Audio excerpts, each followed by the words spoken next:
Encore une fois, mesdames, messieurs, bonsoir. Welcome back. If you just tune in, I mentioned just a while ago, we do have a special guest today. Her name is Judith Craig. She was born in Haiti, Caucasian, and she was adopted by a white Canadian family, and now she is on the quest to find out where her family, her relative, everybody. So she is working on the documentary. Also, one thing I forgot to mention, she's also a founding member of a what you call the United Haitian in the UK. So basically, it's more like a non-profit organization. She will definitely tell us more about that. If I'm not mistaken, she is live with us right now via Skype from the UK. Judith, can you hear us? Yes, I can. Good evening. Bonsoir. Hey, good evening. Oh, you're getting better. Well, Merci. Judith, could you do me a favor? We do hear you very well, clearly, but I think where you are, you'll have some kind of lightning issue because we can't see you very well. Can you adjust the lightning? Sure. Just give me 1 second. I'm so sorry. No worries. Yeah, that's sad and exciting at the same time. Well, but I'm sure she might be my family. You know, maybe my cousins, maybe my sister, maybe something, maybe my aunt. You never know. It happens because, as I also mentioned earlier, Janelle here is also from Cap Haitian, exactly where Judith is from. Yeah, everybody knows Cape Haitian because that's where all the beautiful people come from. All right. So, how are you doing, Judith? I think we just lost her. But anyway, until she comes back, this is a very sad at the same time joyful story because she was found on the street of Cap Haitian. And how old was she? 2 months? I think she was either 2 months or 4 months old. She was brought to the hospital, and from there, a couple came to the hospital and they found her and they adopted her and brought her to Toronto in Canada. So she grew up there, no contact with any Haitian whatsoever until now. And her fiance now is also Haitian. While she moved to England, she started to get involved with the Haitian community and for her love the Haitian community, and she started to wonder about her family, her parents, and she went to Haiti in 2007. She's working on the documentary. She's basically doing whatever she can, and I'm hoping that we can help her because she's been trying to market herself and market her story to the European community, but forget about North America. So that's how a friend of mine, I saw the email, so I responded, and then I said, you know what, maybe I can have her on our show, that she can tell her story, and hopefully somebody who's watching would be able to, give her 2 senses or maybe tell her something, because the main problem is that there is no last name to match with her name.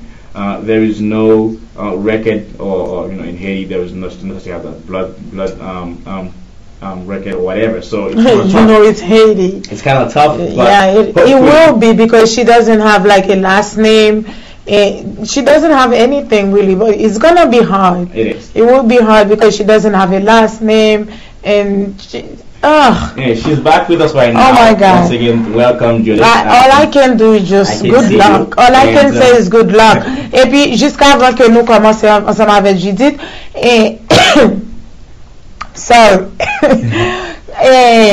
histoire Judith qui lance yon haïtienne nié qui fait en Haïti, yo maman te la gueule dans la rue ou bien papa n'importe moun ni te la gueule dans la rue, m'ko te gen 2 mois simplement yo la gueule dans la rue, gen yon moun qui ramasse le menel dans l'hôpital au Cap, m'ko qui l'hôpital pour aller c'est l'hôpital Justinien. Judith Kounia qui te gen yon couple canadien pas vrai qui te l'hôpital là qui tande histoire Judith si bébé dans l'hôpital là yo prend Judith yo adopté yo rentré Canada ensemble avec moi ni grandi qui bon en Angleterre Canada ni grandi Canada Konya Judith dehors la chercher vrai parent li. Vrai parent, c'est ça la chercher. La chercher yon cousin, yon soeur, ou bien maman, ou bien papa si yo là toujours. C'est ça la essayer chercher Konya vraiment triste parce que là vit vraiment ou ba gen yon cousin, ou ba vraiment ni lever dans famille, moun yo remel yo tout bagay. Ça nous c'est bagay pour l'apprécier, pour toujours apprécier parce que côté il gen un better life qu'il te gain s'il te levé en Haïti. Bien content pour lui, c'est ça que me dit en créole parce que nous gen moun k'ap gade nous tout partout, gen moun qui n'a pas tellement comprendre anglais, c'est ça que m'expliquer nous histoire en créole. All right, so thank you for the entire translation. Yeah, Judith, you know, well, since we have you live right now, we're gonna let you introduce yourself to our viewers, if you don't mind. Sure. Good evening, bonsoir. My Creole, I apologize, is not very good, but I'm in the midst of learning. So it's very important that I do learn Creole, and I want to be able to speak it fluently. So slowly but surely I'm getting there. First, I just want to say thank you so much for having me on this evening.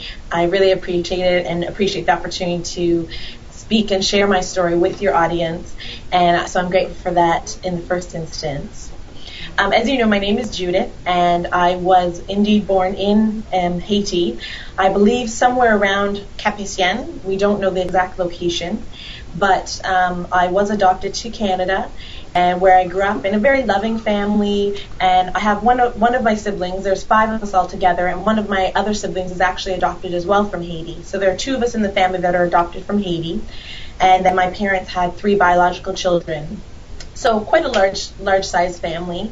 And as loving and as great as it was, I always have wanted to go back and search for my biological family and find out more about, you know, my Haitianness, if you will, and that side of it. So that was really important to me.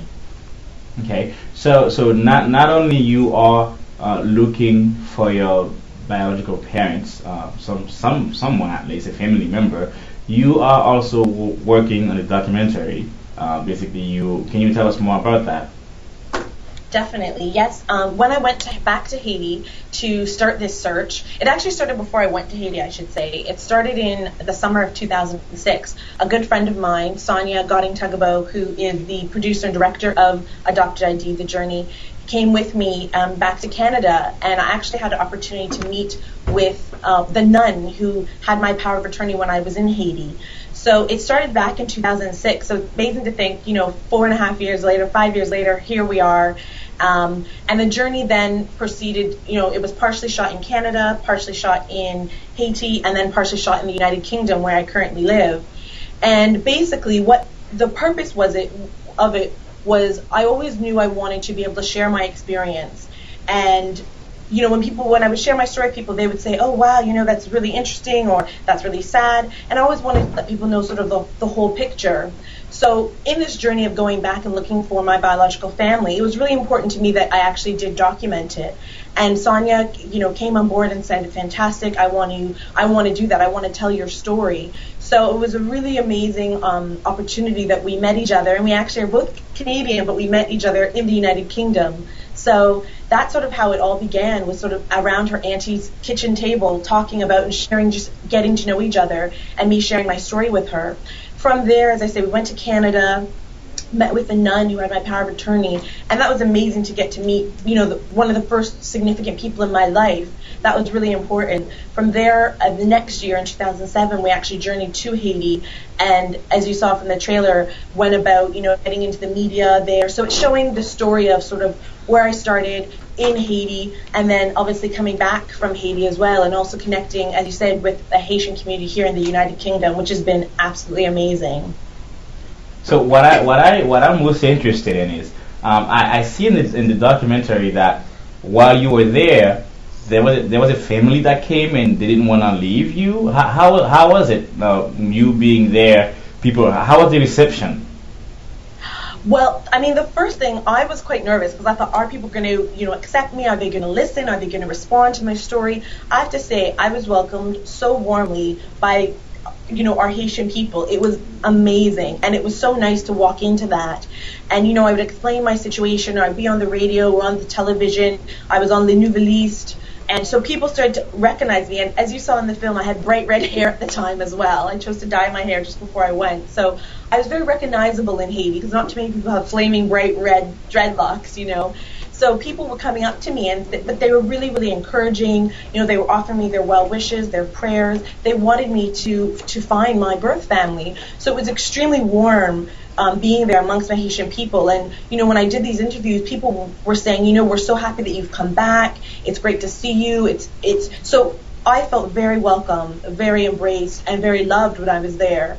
There were definitely times, though, when some of the families who came forward it was a very intense situation. It was very full on. It was, as you can imagine, very emotional, because the thing that I learned, being there and seeing all these families come forward, is there are so many people who have been disconnected from their birth family, and that was incredibly sad to see. And it was very heartbreaking, because I think what I saw from some of these families were they were just so desperate to have a connection with this, with essentially this child. In some cases it was their daughter or a cousin or a sister, and they thought, oh, maybe this is her, when I was there. So there were some families that were extremely sort of, I guess you could say, a little forceful, but it was a bit overwhelming at the time.